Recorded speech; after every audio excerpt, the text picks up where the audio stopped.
नमस्कार दोस्तों, natures love and care में आपका स्वागत है।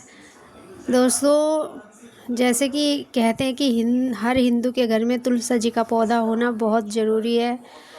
तुलसा माता घर में जब फलती फूलती हैं तो बहुत घर को बहुत सुखमय बना देती हैं। तुलसी जी का घर में फलना फूलना वहाँ के रहने वाले लोगों के लिए बहुत अच्छा माना जाता है। ये दोस्तों श्यामा तुलसी है। श्यामा तुलसी का जो सिग्निफिकेंस है, इसका जो महत्व है, वो कृष्ण जी से जुड़ी जो कथाएं हैं वो उनमें वर्णित है कि जो श्यामा तुलसी है ये कृष्ण जी को बहुत ही प्रिय है। इसकी जो मंजरी है वो तोड़कर आप कृष्ण जी को अर्पित करेंगे, राधा जी को अर्पित करेंगे, वो बहुत प्रसन्न होते हैं। क्योंकि श्यामा तुलसी जो है वो स्पेशली होती ही श्री कृष्ण जी के लिए है, इसीलिए उसको श्यामा तुलसी कहते हैं कि उसका वर्ण ही श्याम कलर का होता है, श्याम रंग का। उसके बाद दोस्तों आती है रामा तुलसी। रामा तुलसी और श्यामा तुलसी में डिफरेंस आप बिल्कुल साफ तरीके से पता कर सकते हैं।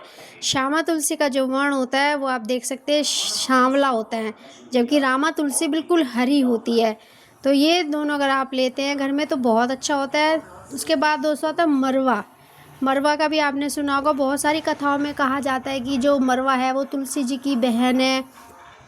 इसकी मंजरी को भी अगर आप भगवान पे अर्पित करते हैं तो ये भी बहुत अच्छा माना जाता है। इसके खुद भी ये भी एक तरह से तुलसी जी का ही दूसरा रूप है और इसका भी घर में होना बहुत अच्छा माना जाता है। दवाइयों के उससे अगर देखा जाए तो जो तुलसा जी है और जो मरवा है दोनों को ही बहुत अच्छे उसके लिए यूज़ किया जाता है। मरवे को इसकी खुशबू के लिए जाना जाता है। मरवे की जो खुशबू होती है वो बहुत अच्छी होती है। आप इससे चटनी भी बना सकते हैं। मरवे के बहुत सारे अपने बेनिफिट होते हैं। नॉर्मली भी आप इसके पत्तों को खा सकते हैं, चाय में भी डाल के इसके पत्तों को आप यूज़ कर सकते हो। चटनी बनाकर इसके पत्ते को यूज़ कर सकते हो। जब आप धनिया की चटनी बनाते हो उसमें इसके पत्ते आप डाल सकते हैं। तो दोस्तों आप अपने घर में ये लगा सकते हैं, जैसे तुलसा जी लगा ली, श्यामा और रामा तुलसा जी लगा ली, मरवा लगा लिया। कुछ ये ऐसे पौधे होते हैं जो कि घर के वातावरण को बहुत ही आनंदित, बहुत ही शांतिपूर्ण बना देते हैं।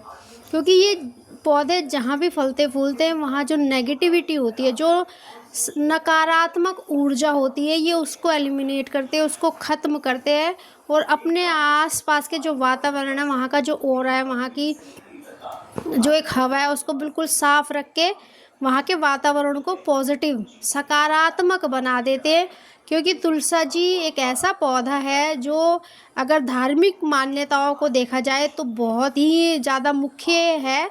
दूसरा, ये 24/7 ऑक्सीजन रिलीज़ करता है। तो ये आपके जो वातावरण है उसको स्वच्छ, साफ़ सुथरा, क्लीन करने में भी हेल्प करता है। दोस्तों घर में संपन्नता के लिए, सुख शांति के लिए कोशिश कीजिएगा कि हर रोज़, संडे को छोड़ के हर रोज़ कोशिश कीजिए तुलसी के नीचे शाम को दिया जलाएं।